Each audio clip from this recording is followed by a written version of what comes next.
Bem-vindo à Torre de Mistérios, onde as sombras escondem segredos e as histórias te levam ao limite do suspense. Aqui, você mergulhará em enigmas e revelações que te manterão à beira da cadeira. Para não perder nenhum capítulo dessa jornada, se inscreva agora no nosso canal. Ao se inscrever, você também ajudará a manter a chama da curiosidade acesa, permitindo-nos criar mais conteúdo de qualidade para você. E não se esqueça de ativar o sino para receber notificações sobre novos vídeos. Agora, prepare-se para a história de hoje. A Batalha de Ubirajara. No coração da densa Mata Atlântica, onde o tempo parecia se mover ao ritmo das árvores antigas e o suspiro da floresta ecoava em cada canto. O som distante dos tambores se misturava ao murmúrio do vento. O crepúsculo caía lentamente, tingindo o céu com tons alaranjados e rosados, enquanto a noite, como uma teia de sombras, começava a engolir a luz do dia. As árvores imponentes, com copas que pareciam tocar o céu, abafavam o som dos tambores, tornando-os um eco distante, como o bater de um coração antigo e misterioso. Ubirajara da Silva, conhecido entre os seus como Bira, movia-se pela mata com a destreza de um caçador experiente. Seus passos eram silenciosos, quase imperceptíveis, uma habilidade que ele havia desenvolvido ao longo dos anos, tanto para caçar quanto para sobreviver. Ele era um homem de porte atlético, com músculos esculpidos pelo trabalho árduo e pela luta constante. Seus olhos escuros e penetrantes observavam cada detalhe ao redor, atentos a qualquer movimento que pudesse trair a presença de um inimigo ou de algo ainda mais perigoso. A respiração controlada, o ritmo constante dos pés descalços sobre o chão úmido da floresta, tudo nele transparecia controle e disciplina. Bira não era um homem comum. Ele era um capoeirista, um lutador que havia aprendido sua arte nas senzalas e nos quilombos, onde a resistência era cultivada em segredo, nas pernas e nos punhos dos escravizados. A capoeira para ele não era apenas uma forma de luta, era uma dança de sobrevivência, uma expressão de liberdade em um mundo que tentava aprisioná-lo. Cada movimento que ele executava, cada giro e cada chute, era uma lembrança de que, apesar das correntes que um dia haviam prendido seu corpo, seu espírito sempre fora livre. Desde que escapara da plantação onde fora escravizado, Bira jurara que sua vida seria dedicada à liberdade e, se necessário, à vingança. A cicatriz em suas costas, fruto dos açoites que sofrera, era um lembrete constante do sofrimento que ele e seus irmãos haviam enfrentado. Mas a dor física não era o que o movia. O que o impulsionava era a memória dos que haviam sido deixados para trás, das vidas ceifadas pela crueldade dos senhores de engenho. Ele buscava justiça, mas sabia que, em um mundo onde o poder estava nas mãos de poucos, a justiça muitas vezes precisaria ser tomada à força. No entanto, à medida que sua jornada o levava cada vez mais profundamente pelas matas do Brasil colonial, Bira começava a perceber que seus maiores inimigos não eram apenas os homens que o haviam oprimido. Havia algo mais à espreita, algo que ele não podia ver, mas que sentia em cada sopro de vento, em cada sussurro da floresta. Naquela região esquecida pelo tempo, reinavam entidades ancestrais e criaturas que habitavam tanto o mundo dos vivos quanto o dos mortos. As lendas que ele ouvira desde criança começavam a ganhar vida diante de seus olhos. Espíritos da mata, guardiões de segredos antigos, pareciam observá-lo de perto, como se soubessem que seu caminho estava prestes a cruzar com o desconhecido. A noite já havia caído quando Bira se deparou com uma figura solitária à beira de uma estrada de terra coberta de lama. A lua, agora alta no céu, lançava uma luz prateada sobre a cena, criando sombras longas e distorcidas que se estendiam pela estrada. O homem, encurvado e aparentemente frágil, estava sentado em um tronco caído, com um manto rasgado cobrindo-lhe o corpo magro. Seus olhos, de um branco leitoso, contrastavam com a pele escura, marcada pelo tempo e pelas intempéries.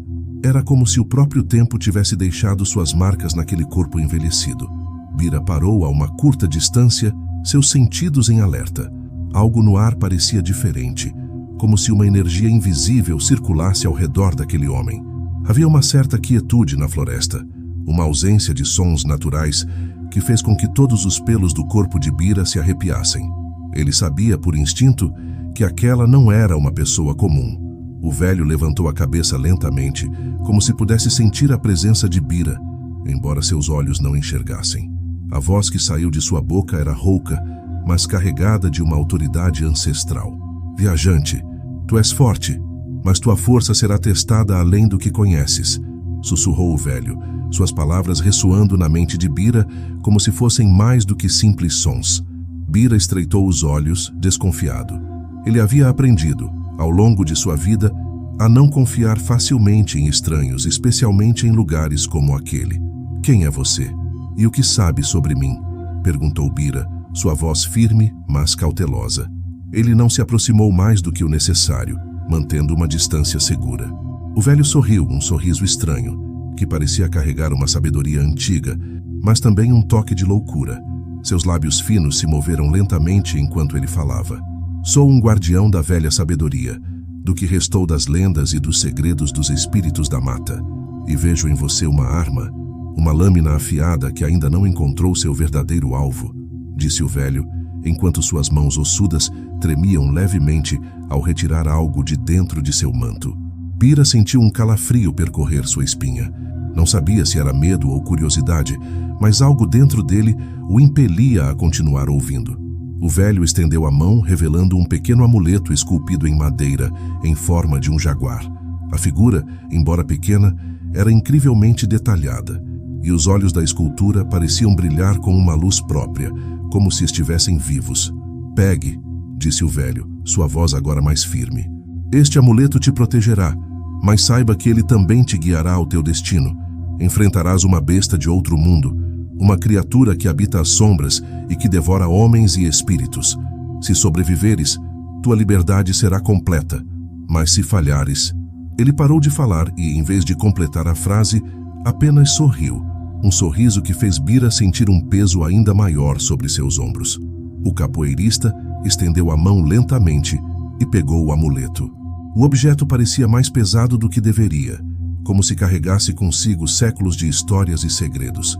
Assim que o tocou, Bira sentiu uma estranha energia fluir por seu corpo, uma sensação que ele não conseguia explicar.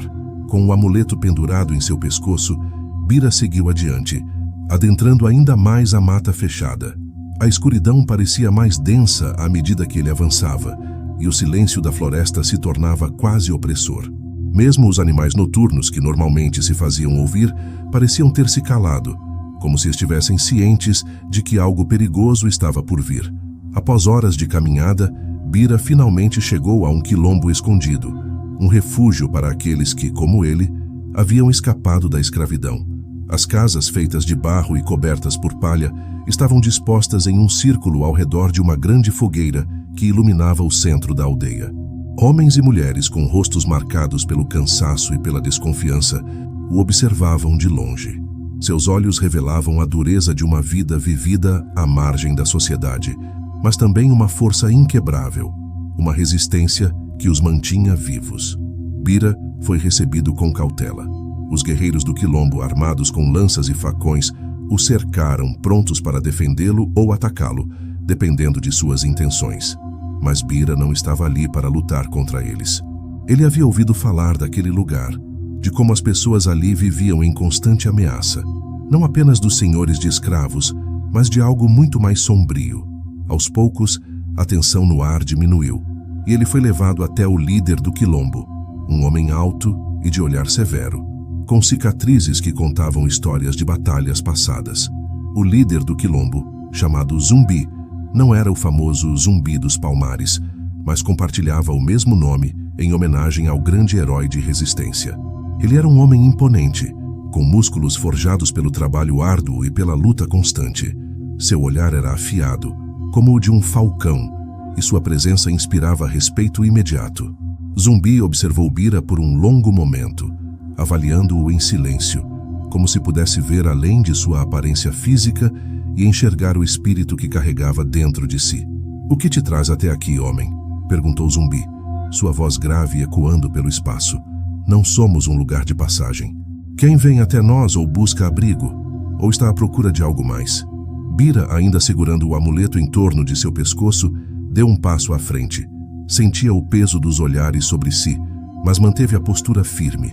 Ele sabia que aquele não era o momento para hesitar.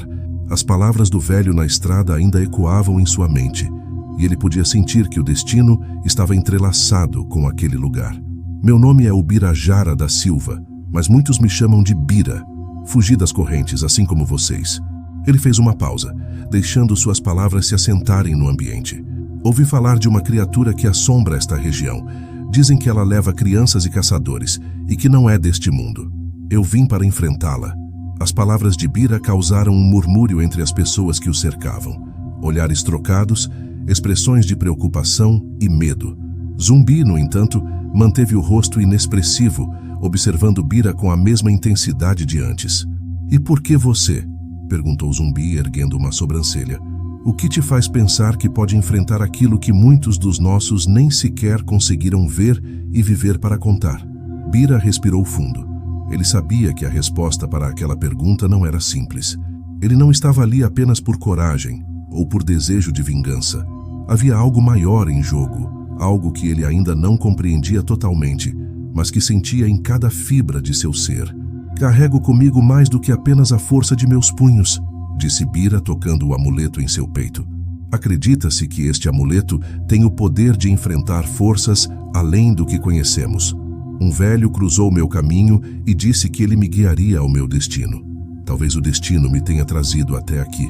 Zumbi olhou para o amuleto por um momento, seus olhos apertados em desconfiança, mas logo assentiu com a cabeça. Ele, como líder de um povo que vivia à margem do mundo dos homens e dos espíritos, sabia que havia coisas que não poderiam ser explicadas pela lógica ou pela razão. O amuleto, com seus olhos de jaguar brilhando à luz da fogueira, parecia carregar uma energia própria, algo que Zumbi não poderia ignorar. "Muito bem, Ubirajara da Silva", disse Zumbi, finalmente rompendo o silêncio. "Se você acredita que pode nos ajudar, então o deixaremos tentar. Mas saiba que essa criatura não é como nada que você já viu. Ela não é de carne e osso, como os homens que você já enfrentou. Dizem que é um espírito vingativo, uma entidade que devora a alma dos que ousam desafiá-la." Bira assentiu. Ele já havia ouvido histórias semelhantes, mas estava pronto para o que viesse. A mãe de uma das crianças desaparecidas se aproximou de Bira com uma expressão triste, mas seus olhos brilhavam com uma pequena chama de esperança. Ela trazia consigo uma faca de osso, um artefato consagrado pelos xamãs do Quilombo, que havia sido passado de geração em geração. "Esta faca foi abençoada pelos antigos xamãs", disse a mulher, entregando o objeto a Bira. "Que ela te dê força e coragem para enfrentar o que está por vir." Bira pegou a faca e sentiu o peso da responsabilidade em suas mãos. A lâmina era simples, mas havia algo nela que parecia pulsar com uma energia própria, assim como o amuleto. Ele guardou a faca em sua cintura e olhou para a mata ao redor. Na noite seguinte, a lua cheia iluminava a clareira onde Bira esperava. O silêncio era quase palpável, e a floresta ao redor parecia segurar a respiração. O vento que antes soprava suave se dissipara, deixando o ar denso e pesado, como se o próprio ambiente estivesse à espera do que estava por vir. Bira estava parado no centro da clareira, os músculos tensos, pronto para qualquer sinal de movimento. Ele sabia que a criatura estava por perto, podia sentir sua presença como uma sombra se movendo pelos cantos de sua percepção. O amuleto em seu peito parecia vibrar levemente, como se reagisse à presença da criatura. Bira apertou os punhos e se posicionou, seus pés descalços firmes sobre o chão úmido. A espera foi curta. Um som gutural ecoou das sombras, um grunhido que parecia vir de todos os lados ao mesmo tempo.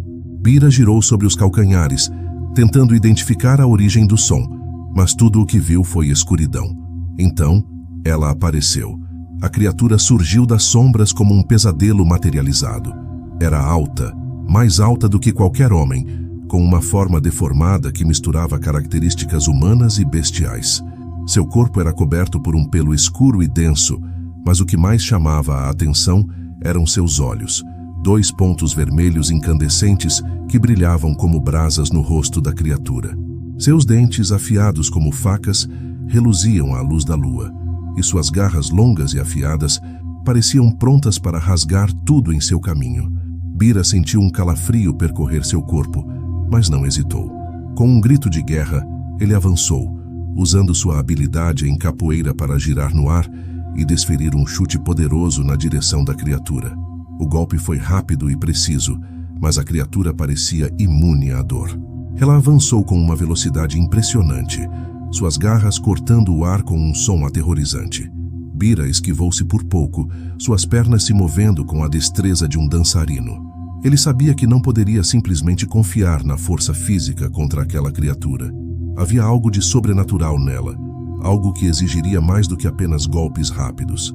O amuleto em seu peito começou a brilhar com mais intensidade, e Bira sentiu uma energia estranha fluindo por seu corpo, como se estivesse sendo guiado por uma força maior. A criatura atacou novamente, mas desta vez, Bira estava preparado. Ele girou no ar, esquivando-se das garras mortais, e puxou a faca de osso da cintura. Com um movimento ágil, ele cravou a lâmina diretamente no peito da criatura. Um grito agudo ecoou pela floresta, e a criatura recuou, tentando se libertar da faca. O amuleto no pescoço de Bira brilhou com uma luz intensa, emitindo uma energia ancestral que parecia drenar a vida do monstro. A criatura, que momentos antes parecia invencível, começou a se desfazer diante dos olhos de Bira. Sua forma corpórea se dissolveu em sombras, e o grito que ecoava na floresta se transformou em um sussurro distante até desaparecer completamente. O silêncio voltou a reinar, e Bira permaneceu parado no meio da clareira, respirando pesadamente, mas vitorioso. Quando Bira retornou ao quilombo, foi recebido com aclamações. O povo, que antes o olhava com desconfiança, agora o reverenciava como um herói. As crianças haviam sido salvas, e a ameaça que assombrava o quilombo havia desaparecido. Os homens e mulheres se reuniram ao redor de Bira, seus rostos iluminados pela luz da fogueira, e começaram a cantar e dançar, celebrando a vitória. O líder, Zumbi, aproximou-se de Bira, colocando uma mão pesada sobre seu ombro. Seu olhar, antes desconfiado, agora era cheio de gratidão. Você cumpriu sua promessa, Ubirajara da Silva. Salvou nosso povo de uma ameaça que poucos ousariam enfrentar. Ele fez uma pausa, olhando para a floresta ao redor. Mas sei que sua missão ainda não terminou. Bira assentiu. Sabia que, embora tivesse derrotado a criatura, sua jornada estava longe de acabar. O amuleto do jaguar ainda pendia em seu pescoço, como um lembrete de que havia mais mistérios a serem desvendados, mais perigos à espreita nas sombras. Com um último olhar para a fogueira e para as pessoas do quilombo, ele se preparou para partir. Vou continuar minha jornada, disse Bira, sua voz firme, mas carregada de uma nova determinação. Enquanto houver injustiça e forças que ameaçam nosso povo, estarei por aí, lutando para garantir a liberdade que todos nós merecemos. E assim, Ubirajara da Silva, o capoeirista sem mestre e sem limites, continuou sua jornada pelas terras vastas e misteriosas do Brasil colonial. Ele sabia que seu destino estava entrelaçado com o desconhecido e que, enquanto homens e monstros habitassem as mesmas sombras, ele estaria lá pronto para lutar.